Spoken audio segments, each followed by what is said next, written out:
Terima kasih ya para jurnalis yang pagi ini saya telah mendapatkan dari Pengadilan Negeri Jakarta Pusat untuk melakukan mediasi perkara 583 ya Pak ya. Iya. Penggugat hadir secara langsung tanpa kuasa dan tergugat 1 dan tergugat 2 hadir melalui kuasa. Dan saya hanya menjalankan sesuai dengan SOP berdasarkan Perma 1 2016 ya. Hanya menjalankan sebagaimana seorang mediator untuk dapat memberikan solusi-solusi dan memberikan jalan keluarnya agar ini tidak berkepanjangan. Nah, tadi saya sudah sampaikan juga kepada penggugat untuk membuat semua apa yang diinginkan, ya. Dan kemudian juga penggugat ada permintaan untuk dihadirkan oleh penggugat, minta dihadirkan tergugat 1 dan tergugat 2 yang mempunyai kepentingan dan bisa mengambil keputusan terhadap dalam perkara 583 itu. Dan kemudian sudah sepakat ya, saya tunda minggu depan tanggal 6 untuk kembali lagi mediasi di acaranya prinsipal para tergugat 1 dan tergugat 2. Kemudian saya juga menginginkan ada permintaan resume karena supaya ini jelas apa yang diinginkan terhadap penggugat kepada para tergugat. Itu yang saya sampaikan, ya. Itu yang saya bisa sampaikan itu, ya. Oke. Mas, adanya tergugat 1 dan 2 tidak hadir, apa yang dilakukan oleh hakim mediasi? Ada mekanisme yang diatur secara regulasi mediasi. Tadi sudah dijelaskan juga karena yang bersangkutan mungkin berhalangan karena apa dan apakah itu bisa dapat menjelaskan atau dia memberikan satu kuasa penuh. Artinya kuasa penuh itu adalah dia menjelaskan tentang beracara mediasi di Pengadilan Negeri Jakarta Pusat yang sedang dihadapi, ya. Di dalam surat kuasa istimewa itu tentu di dalamnya ada yang mengambil sikap dan keputusan terhadap orang yang diberi kuasa penuh itu, ya. Tapi yang saya inginkan prinsipalnya wajib hadir. Tapi kalau nggak bisa hadir, ya kita nggak bisa maksa seseorang kan gitu. Tapi kan ada aturan yang mengatur seperti itu, ya. Oke? Jadi kalau prinsipal tidak hadir, Bapak merasa mediasi ini gagal? Ini belum tahap ke sana. Ya? Tetap berjalan. Kita lihat bagaimana ke depannya. Apakah ini ada win-win solution terhadap permintaan atau nanti ditanggapinya seperti apa dan bagaimana terhadap penggugat dan tergugat. Nah, itu aja. Nah, saat ini kita sedang untuk menjalankan proses itu. Oke? Cukup ya? Oke ya. Pak hadir namanya, Pak? Saya Dr. Halim Darmawan, ya, sebagai mediator, ya, mediator di PN Negeri Jakarta Pusat, ya. Oke, ya sama-sama, Pak. Sama ya, Pak. Iya. Memuaskan hasil mediasi sejauh ini? Gini, kalau memuaskan ya memang nggak puas karena prinsipal tidak hadir. Tergugat 1 dan tergugat 2 tidak hadir. Diperjelas Pak, tergugat 1 itu Gibran Raka Buming Raka dan tergugat 2 Komisioner KPU. Komisioner KPU, Ya. tidak hadir dua-duanya. Iya. Oke, apalagi? Ya, jadi tapi ini ketidakhadiran para prinsipal tergugat tadi, saya minta diterapkan Perma nomor 1 tahun 2016 tentang mediasi, bahwa prinsipal wajib hadir, gitu. wajib hadir. Berarti kalau tidak hadir dianggap Ya nanti, karena nanti mediator yang menyimpulkan gitu. menimbulkan Ya. bahwa mungkin mereka tidak hadir itu berarti mereka tidak menghargai proses ini gitu ya. Tapi dalam Perma itu dikategorikan boleh tidak hadir ada 4. Salah satunya ada 4 itu, 1 sakit dalam kondisi pengampuan, berada di luar negeri, dan terakhir tugas negara atau profesi yang tidak dapat ditinggalkan. Penggugat desak hakim hadirkan Gibran ke sidang gugatan ijazah. Ya teman-teman, kembali lagi bersama dengan saya di channel ini, Salam NKRI Harga Mati. Nah teman-teman, di sebuah cuplikan atau video yang barusan kita tonton tadi, kita telah menyaksikan bahwa di sana disampaikan tadi Gibran dan KPU tidak bisa menghadiri sidang mediasi hari ini. Ya teman-teman, kita tahu bagaimana hasil keputusan dari hakim tadi ya teman-teman ya. Nah di sini dikatakan gugatan RP 125T Gibran masuk tahap mediasi, hakim berharap damai teman-teman ya. Nah mediasi untuk gugatan ya perdata terhadap wakil presiden Gibran ya Raka Buming Raka akan dilaksanakan di Pengadilan Negeri Jakarta Pusat ya Senin pada tanggal 29 bulan 9 ya bulan ini tahun 2025 ya. Penggugat ya Pak Suban Palal mengatakan mediasi diperkirakan mulai sekitar pukul 10 WIB. Nah, dalam mediasi yang dibahas terkait perdamaian, ujar Pak Suban saat dihubungi pada Minggu tanggal 28 September tahun 2025. Hal yang sama juga dikonfirmasi oleh kuasa hukum Gibran, ya. Datang Herli Saputra, ya, Dadang menjelaskan di awal mediasi penggugat akan menyampaikan proposal perdamaian. Nah, ini ada suatu perdamaian, teman-teman. Ini yang dilakukan upaya-upaya supaya kasus ini tidak terus berkelanjutan dan melakukan upaya ada perdamaian. Nah, besok mediasi pertama, biasanya di awal penggugat akan menyampaikan proposal perdamaian. Nah, jelas Dadang saat dihubungi di Minggu sore. Kemudian pihak tergugat akan menanggapi proposal yang diserahkan. Proposal ini bisa diterima atau ditolak. Nah, sampai hari ini belum ada informasi, ya, apakah ya Gibran akan datang sendiri atau tidak. Yang pasti kami akan tetap datang, katanya. Nah, pesan hakim sebelum mediasi. Senin lalu, ya, majelis hakim sempat menyampaikan sejumlah pesan, ya, kepada para pihak yang akan memasuki proses mediasi. Hakim Ketua Budi Prayitno, ya, menjelaskan mediasi adalah kesempatan bagi semua pihak yang bersengketa untuk duduk bersama dalam satu ruangan dan membahas permasalahan yang telah dihadapi. Nah, pengadilan memberikan waktu 30 hari lagi semua pihak untuk melakukan mediasi. Nah, hakim terhadap tahap ini, ya, dimanfaatkan sebaik-baiknya. Silakan nanti diikuti mediasi, ya, dengan sebaik-baiknya. Mudah-mudahan bisa damai. Kalau tidak, kita lanjutkan dengan sidang selanjutnya.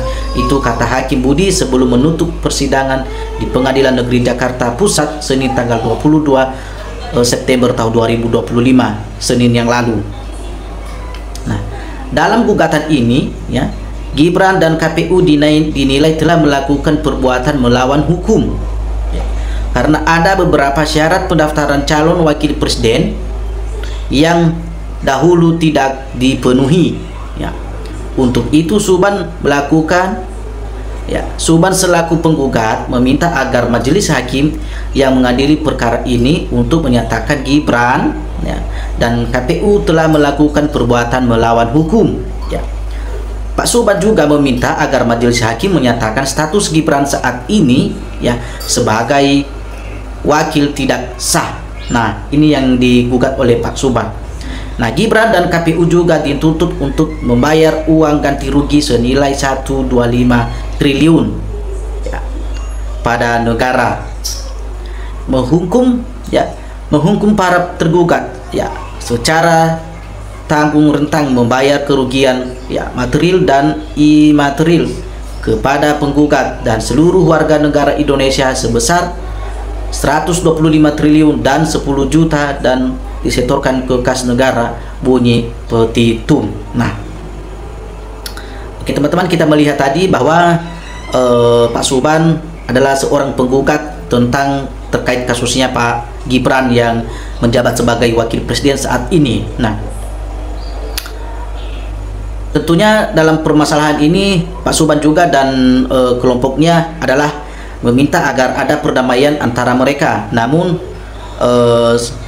hasil persidangan saat ini tidak seperti yang mereka harapkan, ya.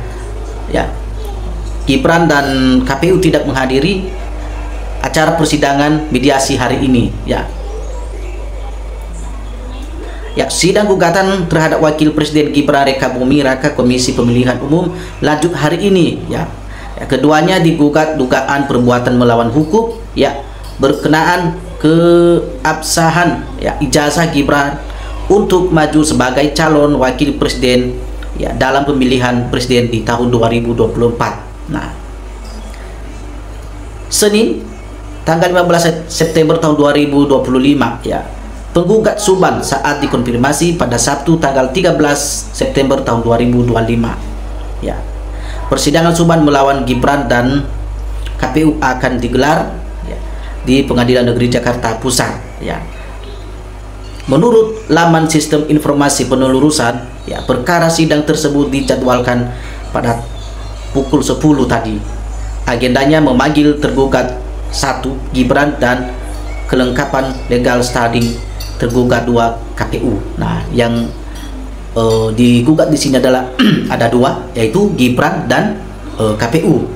Nah, ternyata Suban mentuturkan telah menyiapkan sejumlah barang bukti, ya, sejumlah bukti, namun dia tak mengungkapkannya buktinya, ya, seterang Monas di Jakarta, tutur dia. Nah, juru bicara PN Jakarta Pusat, ya, Sunoto sebelumnya mungkin mengkonfirmasi adanya perkara gugatan perdata perbuatan melawan hukum, ya, terhadap Gibran Reka Buming Raka. Dia pun menuturkan petitum gugatan tersebut. Nah, menurut Sunoto, Suban meminta majelis hakim, ya, menyatakan Gibran dan Komisi Pemilihan Umum atau KPU telah melakukan perbuatan melawan hukum. Ya. Penggugat juga meminta Gibran dinyatakan, ya, tidak sah menjadi wakil presiden, ya, tahun 2024 sampai ke tahun 2029 yang akan mendatang. Nah, menghukum para tergugat secara tanggung renting, ya, membayar kerugian material dan imaterial kepada penggugat dan seluruh warga negara Indonesia sebesar 125 triliun dan 10 juta disetorkan ke kas negara. Nah, teman-teman, perkara ini cukup menarik, teman-teman, ya. Ini sudah ada pendekatan-pendekatan yang mudah-mudahan ini segera akan terselesaikan dengan baik. Nah, tadi kita melihat bahwa di sana ada Pak Suban Palal, yang dimana beliau adalah seorang pelapor atau penggugat, ya, penggugat, ya, dimana waktu Bapak Gibran menjadi calon wapres dan di situ dikatakan tidak memenuhi syarat, sama dengan KPU juga tidak memenuhi syarat dan ada perbuatan-perbuatan untuk melawan hukum. Nah, dengan itu Gibran dan KPU akan dikenakan rentang, ya, membayarkan kepada masyarakat Indonesia dan menyetorkan 10 juta kepada kas negara. Nah, mudah-mudahan teman-teman ini segera terungkap, ya. Kita lihat nanti bagaimana keputusan majelis hakim dalam perkara ini, dan ini katanya tidak bisa dipaksakan karena ternyata saat sidang hari ini, mediasi di persidangan, mereka tidak bisa datang. Nah, itu adalah salah satu bukti mencurigakan bahwa, ya, kalau nggak begitu tentu mereka adalah pembohong. Ya, bisa dikatakan seperti itu, teman-teman. Ya, kalau memang posisi mereka itu benar-benar, ya, mereka tidak salah, merasa benar apa yang mereka lakukan, ya, tidak ada rasa takut, ya, kenapa persidangan hari ini mereka tidak bisa menghadiri, teman-teman, ya. Itu salah satu, di situ tuh udah salah satu menjadi pertanyaan besar bagi kita.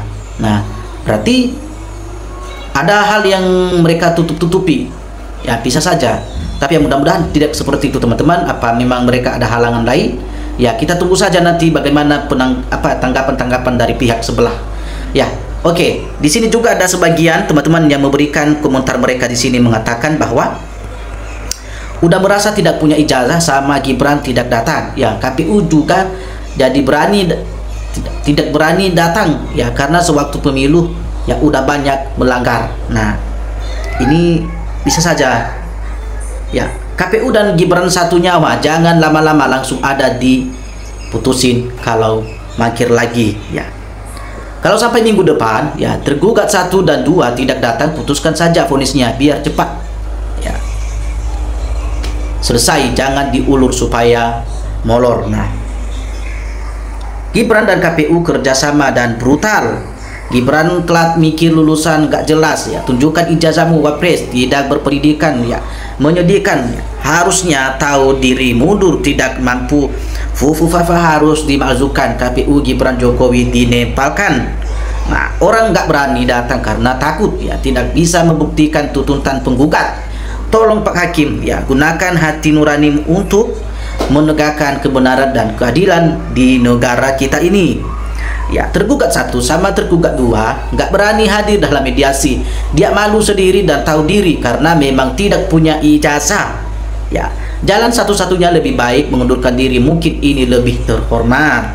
Nah, jalan keluarnya Gibran ya legowo turun atau dinepalkan rakyat. Nah, ijazah diumbar persis pakai bertahun-tahun, untung masih awal terbongkar.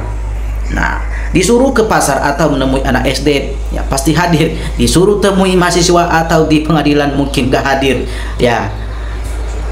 Rakyat meminta kepada hakim jaksa apabila tergugat 1 tergugat 2 ya mereka tidak hadir atau datang dalam undangan persidangan, maka segera diputuskan biar tidak jadi polemik di masyarakat. Pokoknya jangan diulur-ulur, itu katanya teman-teman.